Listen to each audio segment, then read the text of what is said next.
باب نمبر 93 احرام والا شخص کسی تکلیف کی وجہ سے پیچھنے لگوا سکتا ہے۔ حدیث نمبر 2851 سیدنا جابر رضی اللہ عنہ سے روایت ہے کہ نبی صلی اللہ علیہ وسلم نے احرام کی حالت میں غم چوٹ کی وجہ سے پیچھنے لگوائے۔ حکم الحدیث صحیح۔ باب نمبر 94 احرام والا شخص پاؤں پر پیچھنے لگوا سکتا ہے۔ حدیث نمبر 2852 سیدنا انس رضی اللہ عنہ سے روایت ہے کہ رسول اللہ صلی اللہ علیہ وسلم کے پاؤں میں موچ آ گئی تھی، جس وجہ سے آپ نے حالت احرام میں اسی پر پیچھنے لگوائے تھے۔ حکم الحدیث صحیح۔ باب نمبر 95 احرام والا شخص سر کے وسط میں پیچھنے لگوا سکتا ہے۔ حدیث نمبر 2853 عبداللہ بن بحینہ رضی اللہ عنہ بیان کرتے ہیں کہ رسول اللہ صلی اللہ علیہ وسلم نے مکہ کے راستے میں لہی جمل کے مقام پر حالت احرام میں اپنے سر کے وسط میں پیچھنے لگوائے۔ حکم الحدیث صحیح۔ باب نمبر 96 احرام والے شخص کے سر میں جوئیں ہوں۔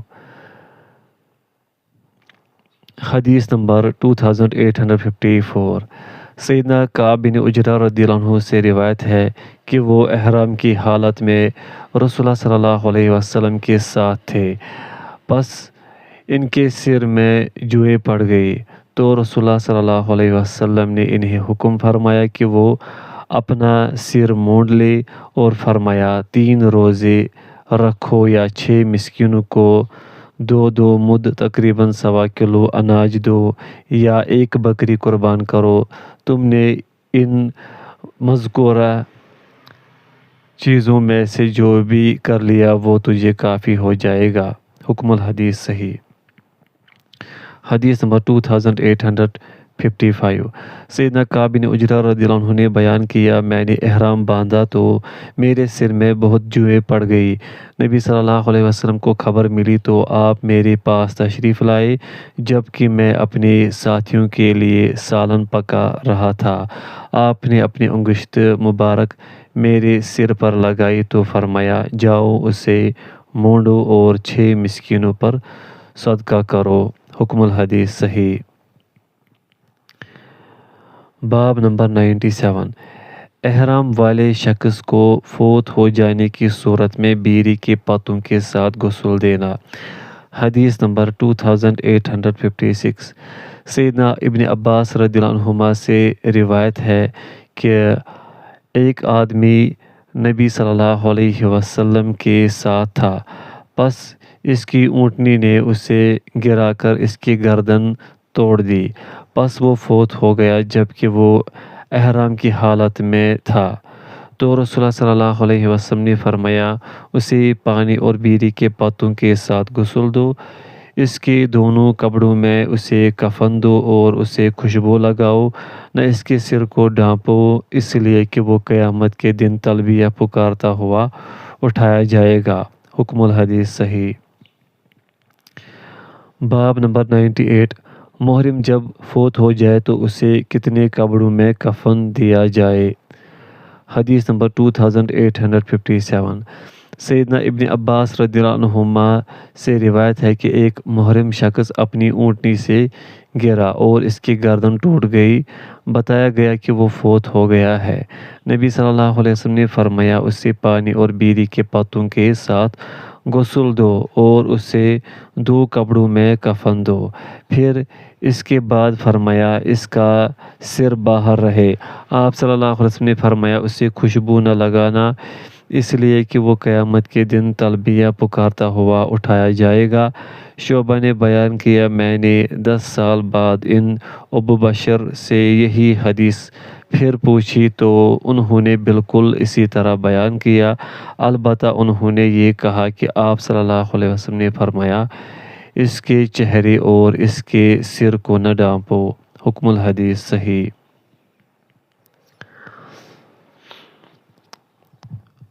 باب نمبر 99 محرم جب مر جائے تو اسے حنوط خوشبو لگانے کی ممانعت۔ حدیث نمبر 2858 سیدنا ابن عباس رضی اللہ عنہما نے بیان کیا اس اثنا میں کہ ایک آدمی نے رسول اللہ صلی اللہ علیہ وسلم کے ساتھ عرفات میں وقوف کیا ہوا تھا کہ وہ اچانک اسی سواری سے گر پڑا اور اس کی گردن ٹوٹ گئی، تو رسول اللہ صلی اللہ علیہ وسلم نے فرمایا اسے پانی اور بیری کے پتوں کے ساتھ غسل دو، اسے 2 کپڑوں میں کفن دو، اسے خوشبو نہ لگاؤ اور نہ اس کے سر کو ڈانپو، اس لیے کہ اللہ عز و جل اسے قیامت کے دن اسی حال میں اٹھائے گا کہ وہ تلبیہ پکار رہا ہوگا۔ حکم الحدیث صحیح۔ حدیث نمبر 2859، سیدنا ابن عباس رضی اللہ عنہما نے بیان کیا ایک احرام والے شخص کو اس کی اونٹنی نے گرا کر اس کی گردن توڑ کر اسے ہلاک کر دیا۔ اسے رسول اللہ صلی اللہ علیہ وسلم کے پاس لایا گیا تو آپ صلی اللہ علیہ وسلم نے فرمایا اسے غسل دو، کفن دو اور اس کا سر نہ ڈانپو، نہ اسے خوشبو لگاؤ، اس لیے کہ وہ تلبیہ پکارتا ہوا اٹھایا جائے گا۔ حکم الحدیث صحیح۔ باب نمبر 100، محرم جب وفات پا جائے تو اس کا چہرہ اور سر ڈھانپنے کی ممانعت۔ حدیث نمبر 2860، سیدنا ابن عباس رضی اللہ عنہما سے روایت ہے کہ ایک آدمی رسول اللہ صلی اللہ علیہ وسلم کے ساتھ حج کر رہا تھا، اس کے اونٹ نے اسے نیچے پھینک دیا تو وہ فوت ہو گیا۔ رسول اللہ صلی اللہ علیہ وسلم نے فرمایا اسے غسل دیا جائے، پھر کفن دیا جائے اور اس کے سر اور چہرے کو نہ ڈانپا جائے، اس لیے کہ وہ قیامت کے دن تلبیہ پکارتے ہوئے کھڑا ہوگا۔ حکم الحدیث صحیح۔ باب نمبر 101، محرم جب فوت ہو جائے تو اس کا سر ڈانپنے کی ممانعت۔ حدیث نمبر 2861، سیدنا ابن عباس رضی اللہ عنہما نے بیان کیا ایک آدمی احرام کی حالت میں رسول اللہ صلی اللہ علیہ وسلم کے ساتھ آیا، پس وہ اپنے اونٹ سے گرا تو اس کی گردن ٹوٹ گئی اور وہ فوت ہو گیا، تو رسول اللہ صلی اللہ علیہ وسلم نے فرمایا اسے پانی اور بیری کے پتوں کے ساتھ غسل دو، اس کے دونوں کپڑوں کا اسے کفن دو اور اس کے سر کو نہ ڈانپو، اس لیے کہ وہ قیامت کے دن تلبیہ پکارتا ہوا آئے گا۔ حکم الحدیث صحیح۔ باب نمبر 102، جس شخص کو دشمن کی وجہ سے حج یا عمرہ سے روک دیا جائے۔ حدیث نمبر 2862، نافع سے روایت ہے کہ عبداللہ بن عبداللہ اور سالم بن عبداللہ دونوں سے اسے بیان کیا کہ انہوں نے سیدنا عبداللہ بن عمر رضی اللہ عنہما سے عرض کیا وہ اس سال میں ابن زبیر رضی اللہ عنہما کی شہادت سے پہلے ان کے خلاف لشکر کشی ہوئی، حج نہ کرے تو ان کے لیے کوئی نقصان نہیں، اس لیے کہ ہمیں اندیشہ ہے کہ ہماری اور بیت اللہ کے درمیان رکاوٹ ہو جائے گی۔ انہوں نے کہا ہم رسول اللہ صلی اللہ علیہ وسلم کے ساتھ روانہ ہوئے تھے تو بیت اللہ کے سامنے کفار قریش رکاوٹ بن گئے، تو رسول اللہ صلی اللہ علیہ وسلم نے اپنی قربانی کا جانور ذبح کیا، اپنا سر مڈایا اور میں تمہیں گواہ بنا کر کہتا ہوں کہ میں نے عمرہ واجب کر لیا ہے، میں انشاءاللہ جاؤں گا، اگر مجھے بیت اللہ تک نہ جانے دیا گیا تو میں بھی اسی طرح کروں گا جس طرح رسول اللہ صلی اللہ علیہ وسلم نے کیا تھا جبکہ میں آپ کے ساتھ تھا۔ پھر وہ کچھ دیر چلے، پھر فرمایا ان دونوں کی ایک ہی حیثیت ہے، میں تمہیں گواہ بناتا ہوں کہ میں نے حج کو اپنے عمرے کے ساتھ واجب کر لیا ہے، بس آپ ان دونوں سے حلال نہ ہوئے حتیٰ کہ قربانی کے دن احرام کھولا اور قربانی کی۔ حکم الحدیث صحیح۔ حدیث نمبر 2863،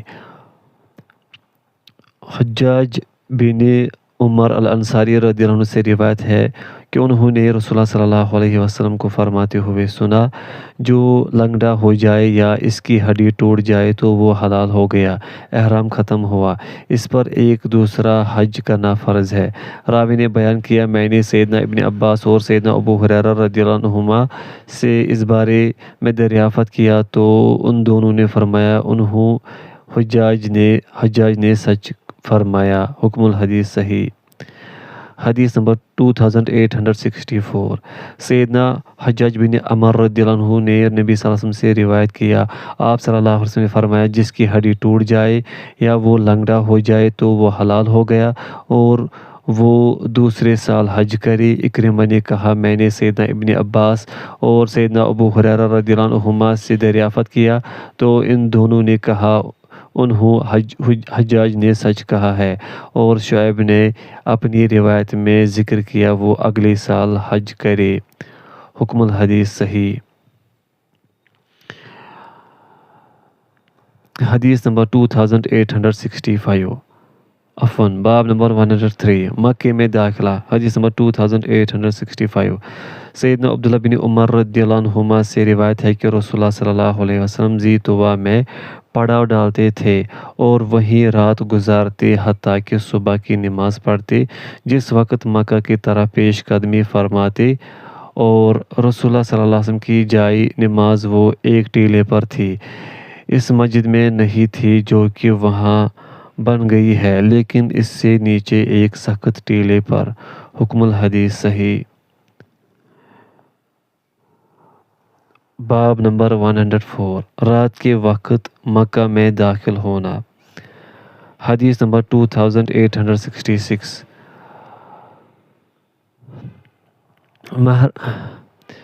مہرش القعبی سے روایت ہے کہ نبی صلی اللہ علیہ وسلم جس وقت عمرے کے لیے تشریف لائے تو آپ جعرانہ سے رات کے وقت روانہ ہوئے، پس آپ نے صبح جعرانہ میں کی رات گزارنے والے کی طرح، حتیٰ کہ جب سورج ڈھل گیا تو آپ جعرانہ سے وادی صرف میں تشریف لائے، حتیٰ کہ صرف سے مدینے کی راہ پر گامزن ہوئے۔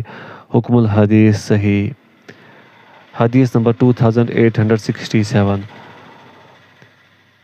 محرش القعبی سے روایت ہے کہ نبی صلی اللہ علیہ وسلم رات کے وقت جعرانہ سے روانہ ہوئے، گویا کہ آپ چاندی کا ٹکڑا ہو، پس آپ نے عمرہ کیا، پھر آپ نے صبح کی، گویا کہ آپ نے رات ہی وہاں بسر کی ہو۔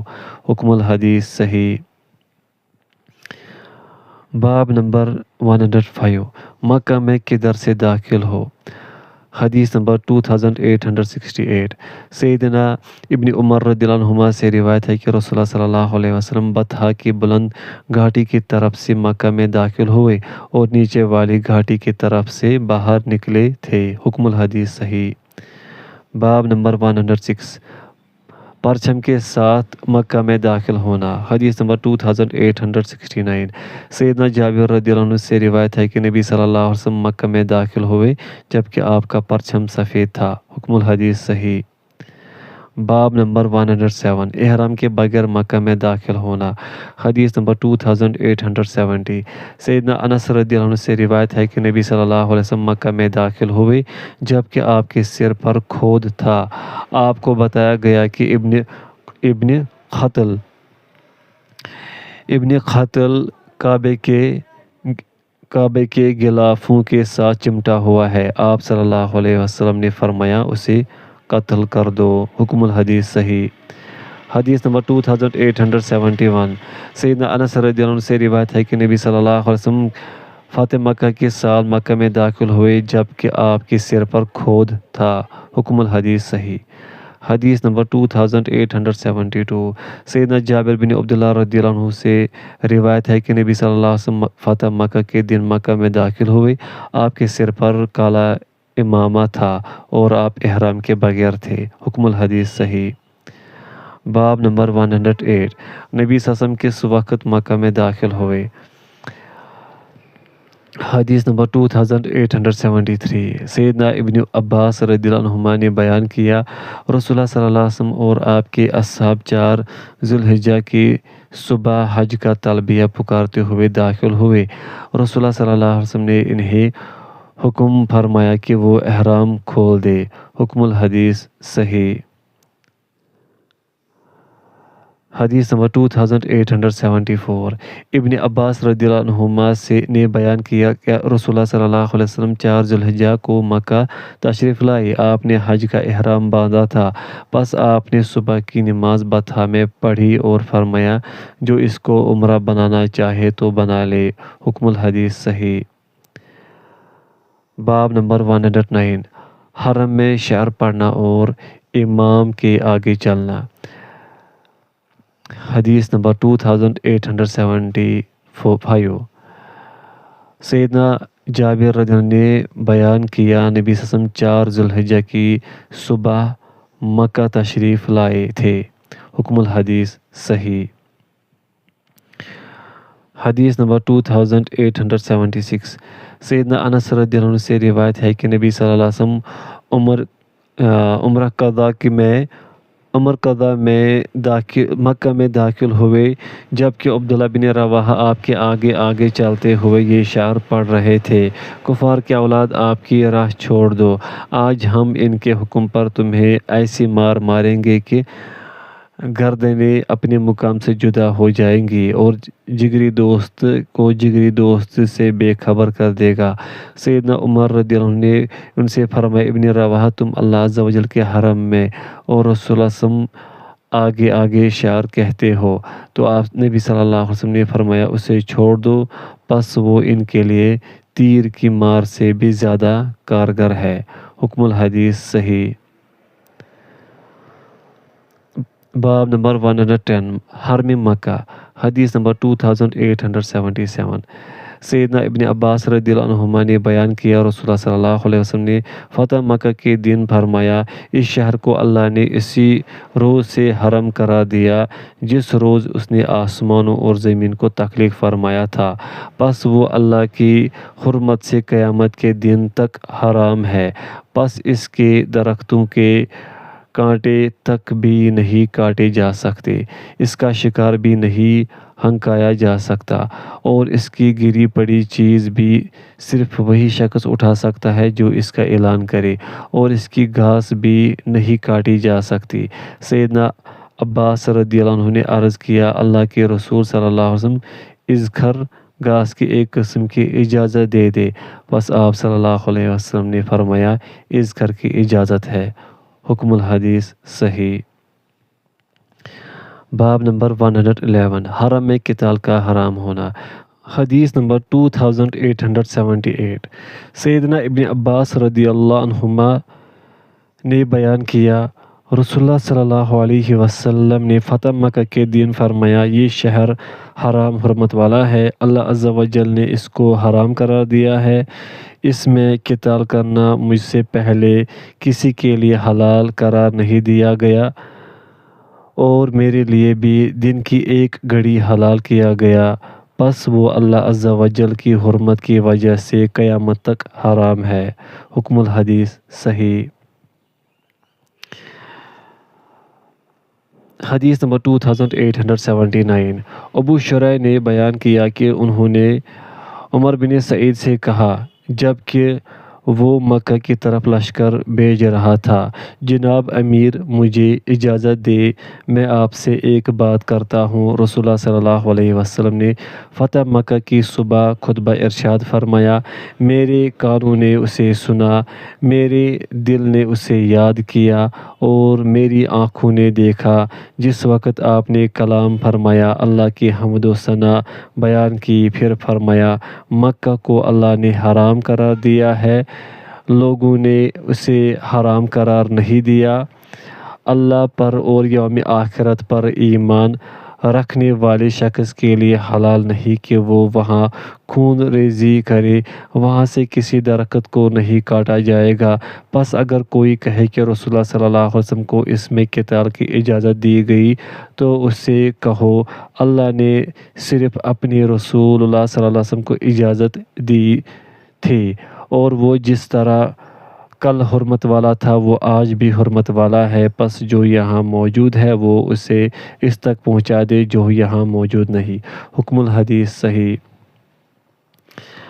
باب نمبر 112 حرم کی حرمت۔ حدیث نمبر 2880۔ سیدنا ابو ہریرہ رضی اللہ عنہ بیان کرتے ہیں رسول اللہ صلی اللہ علیہ وسلم نے فرمایا ایک لشکر اس گھر بیت اللہ پر حملہ کرے گا پس اسے بیدہ کے مقام پر دھسا دیا جائے گا۔ حکم الحدیث حسن صحیح۔ حدیث نمبر 2881۔ سیدنا ابو ہریرہ رضی اللہ عنہ نے نبی صلی اللہ علیہ وسلم سے روایت کیا آپ صلی اللہ علیہ وسلم نے فرمایا لشکر اس گھر پر حملہ کرتے رہیں گے حتیٰ کہ ان میں سے ایک لشکر کو زمین میں دھسا دیا جائے گا۔ حکم الحدیث صحیح۔ حدیث نمبر 2882۔ سیدہ حفصہ بنت عمر رضی اللہ عنہما نے بیان کیا رسول اللہ صلی اللہ علیہ وسلم نے فرمایا ایک لشکر اس حرم کی طرف روانہ کیا جائے گا پس جب وہ بیدہ کے مقام پر ہوں گے اور وہ اول و آخر سب دھسا دیے جائیں گے اور ان کے اوسط درمیان میں سے بھی کوئی نہیں بچے گا۔ میں نے عرض کیا مجھے بتایا اگر ان میں مومن ہوئے آپ صلی اللہ علیہ وسلم نے فرمایا ان کے لیے قبریں ہوں گی۔ حکم الحدیث منکر یعنی ضعیف۔ حدیث نمبر 2883۔ سیدہ حفصہ رضی اللہ عنہا نے بیان کیا کہ آپ صلی اللہ علیہ وسلم نے فرمایا ایک لشکر اس گھر بیت اللہ پر حملے کا قصد کرے گا حتیٰ کہ جب وہ بیدہ کے علاقے میں پہنچے گا تو ان کے وسط والے حصے کو دھسا دیا جائے گا پس ان کے اول و آخر آواز دیں گے تو ان سب کو دھسا دیا جائے گا پس ان کے متعلق خبر دینے کے لیے بھاگ کر آنے والا شخص ہی بچے گا۔ حکم الحدیث صحیح۔ باب نمبر 113۔ ایسے جانور جن کا حرم میں قتل کیا جانا جائز ہے۔ حدیث نمبر 2885۔ ام المؤمنین سیدہ عائشہ رضی اللہ عنہا نے رسول اللہ صلی اللہ علیہ وسلم سے روایت کیا آپ صلی اللہ علیہ وسلم نے فرمایا 5 موذی جانور حل و حرم میں مار دیے جائیں گے کوا چیل کاٹ کھانے والا کتا بچھو اور چوہا۔ حکم الحدیث صحیح۔ باب نمبر 114۔ حرم میں سانپ کو مارنا۔ حدیث نمبر 2885۔ ام المؤمنین سیدہ عائشہ رضی اللہ عنہا نے رسول اللہ صلی اللہ علیہ وسلم سے روایت کیا آپ صلی اللہ علیہ وسلم نے فرمایا 5 موذی جانور ہیں انہیں حل و حرم میں مار دیا جائے گا سانپ کاٹ کھانے والا کتا چتکبرا کوا چیل اور چوہا۔ حکم الحدیث صحیح۔ حدیث نمبر 2886۔ سیدنا عبداللہ رضی اللہ عنہ نے بیان کیا ہم منی کے علاقے خیف میں رسول اللہ صلی اللہ علیہ وسلم کے ساتھ تھے حتیٰ کہ سورۃ المرسلات نازل ہوئی بس ایک سانپ نکل آیا تو رسول اللہ صلی اللہ علیہ وسلم نے فرمایا اسے مار ڈالو ہم اس کی طرف لپکے تو وہ بل میں داخل ہو گیا۔ حکم الحدیث صحیح۔ حدیث نمبر 2887۔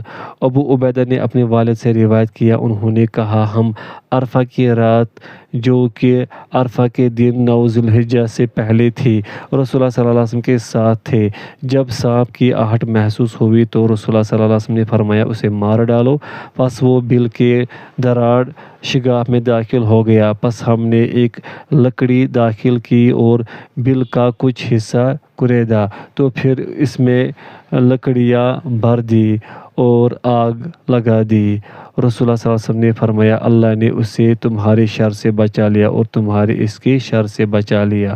حکم الحدیث ما قبل سے مل کر صحیح۔ باب نمبر 115۔ چپکلی مارنا۔ حدیث نمبر 2888۔ سیدہ ام شریک رضی اللہ عنہا نے بیان کیا رسول اللہ صلی اللہ علیہ وسلم نے چپکلی مارنے کا مجھے حکم فرمایا۔ حکم الحدیث صحیح۔ حدیث نمبر 2889۔ ام المؤمنین سیدہ عائشہ رضی اللہ عنہا سے روایت ہے کہ رسول اللہ صلی اللہ علیہ وسلم نے فرمایا چپکلی موذی جانور ہے۔ حکم الحدیث صحیح۔ باب نمبر 116۔ بچھو کو مار ڈالنا۔ حدیث نمبر 2890۔ ام المؤمنین سیدہ عائشہ رضی اللہ عنہا نے بیان کیا نبی صلی اللہ علیہ وسلم نے فرمایا 5 جانور ایسے ہیں کہ وہ سب کے سب موذی ہیں انہیں حل میں حرم میں قتل کر دیا جائے گا کاٹ کھانے والا کتا کوا چیل بچھو اور چوہا۔ حکم الحدیث صحیح۔ باب نمبر 117 چوہے کو حرم میں مار ڈالنا۔ حدیث نمبر 2891 ام المومنین سیدہ عائشہ رضی اللہ عنہا نے بیان کیا رسول اللہ صلی اللہ علیہ وسلم نے فرمایا 5 جانور ایسے ہیں کہ وہ سب کے سب موذی ہیں، انہیں حرم میں بھی مار ڈالا جائے گا، کوا، چیل، کاٹ کھانے والا کتا، چوہا اور بچھو۔ حکم الحدیث صحیح۔ حدیث نمبر 2892 سیدنا عبداللہ بن عمر رضی اللہ عنہما نے بیان کیا نبی صلی اللہ علیہ وسلم کی زوجہ محترمہ سیدہ حفصہ رضی اللہ عنہا نے بیان کیا رسول اللہ صلی اللہ علیہ وسلم نے فرمایا 5 جانور ایسے ہیں جن کو مار ڈالنے والے پر کوئی حرج نہیں، بچھو، کوا، چیل، چوہا اور کاٹ کھانے والا کتا۔ حکم الحدیث صحیح۔ باب نمبر 118 حرم میں چیل کو مار ڈالنا۔ حدیث نمبر 2893 ام المومنین سیدہ عائشہ رضی اللہ عنہا سے روایت ہے کہ رسول اللہ صلی اللہ علیہ وسلم نے فرمایا 5 موذی جانور ہیں، وہ حل و حرم میں مار دیے جائیں گے، چیل، کوا، چوہا، بچھو اور کاٹ کھانے والا کتا۔ حکم الحدیث صحیح۔ باب نمبر 119 کوے کو حرم میں مار ڈالنا۔ حدیث نمبر 2894 ام المومنین سیدہ عائشہ رضی اللہ عنہا نے بیان کیا رسول اللہ صلی اللہ علیہ وسلم نے فرمایا 5 جانور موذی ہیں، انہیں حرم میں بھی مار دیا جائے گا، بچھو، چوہا، کوا، کاٹ کھانے والا کتا اور چیل۔ حکم الحدیث صحیح۔ باب نمبر 120 حرم کے شکار ہانکے نہ جائے۔ حدیث نمبر 2895 سیدنا ابن عباس رضی اللہ عنہما سے روایت ہے کہ رسول اللہ صلی اللہ علیہ وسلم نے فرمایا یہ مکہ ہے، اللہ عز و جل نے اسے آسمانوں اور زمین کی تخلیق کے روز سے حرمت والا بنایا ہے، مجھ سے پہلے بھی کسی کے لیے حلال تھا، نہ میرے بعد کسی کے لیے حلال ہوگا، میرے لیے بھی ایک دن گھڑی بھر کے لیے حلال ہوا تھا اور وہ اللہ کی حرمت کی وجہ سے اس گھڑی سے قیامت کے دن تک حرام ہے، اس کی گھاس اکھاڑی جائے گی، نہ اس کے شکار ہانکے جائیں گے اور نہ وہاں کی کوئی گری ہوئی چیز اٹھائی جائے گی، البتہ اعلان کرنے والا اٹھا سکتا ہے۔ پس سیدنا عباس رضی اللہ عنہ کھڑے ہوئے، وہ تجربہ کار شخصیت تھے، انہوں نے عرض کیا اذخر گھاس کی اجازت دے دیجئے، اس لیے کہ وہ ہمارے گھروں اور ہماری قبروں کی کام آتی ہے۔ آپ صلی اللہ علیہ وسلم نے فرمایا اذخر کی اجازت ہے۔ حکم الحدیث صحیح۔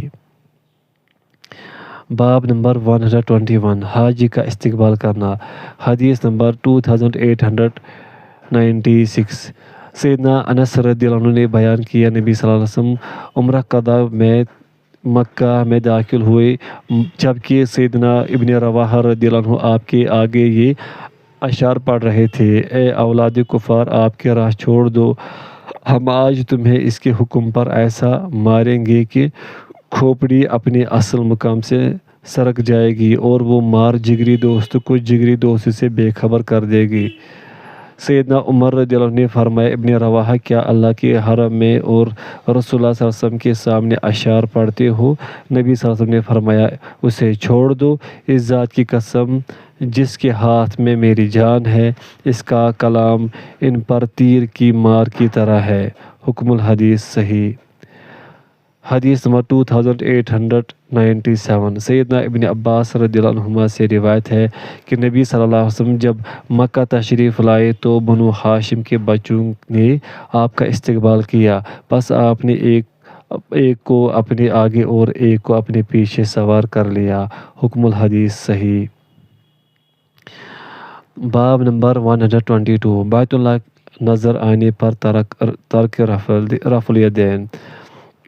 حدیث نمبر 2898 المہاجر المکی نے بیان کیا سیدنا جابر بن عبداللہ رضی اللہ عنہما سے اس شخص کے متعلق دریافت کیا گیا جو بیت اللہ دیکھتا ہے، کیا وہ اپنے ہاتھ اٹھائے گا؟ انہوں نے کہا میرے خیال میں صرف یہود ہی اس طرح کرتے ہیں، ہم نے رسول اللہ صلی اللہ علیہ وسلم کے ساتھ حج کیا تو ہم اس طرح نہیں کیا کرتے تھے۔ حکم الحدیث ضعیف۔ باب نمبر 123 بیت اللہ دیکھنے پر دعا کرنا۔ حدیث نمبر 2899 عبد الرحمن بن طارق ابن علقمہ نے اپنی والدہ سے روایت کیا کہ نبی صلی اللہ علیہ وسلم جب یہ اللہ کے گھر میں ایک جگہ پر تشریف لاتے تو آپ قبلہ رخ ہو کر دعا فرماتے۔ حکم الحدیث ضعیف۔ باب نمبر 124 مسجد حرام میں نماز کی فضیلت۔ حدیث نمبر 2900 سیدنا عبداللہ بن عمر رضی اللہ عنہما نے بیان کیا، میں نے رسول اللہ صلی اللہ علیہ وسلم کو فرماتے ہوئے سنا، میری مسجد میں ایک نماز مسجد حرام کے علاوہ دیگر مساجد کی 1000 نماز سے افضل ہے۔ حکم الحدیث صحیح۔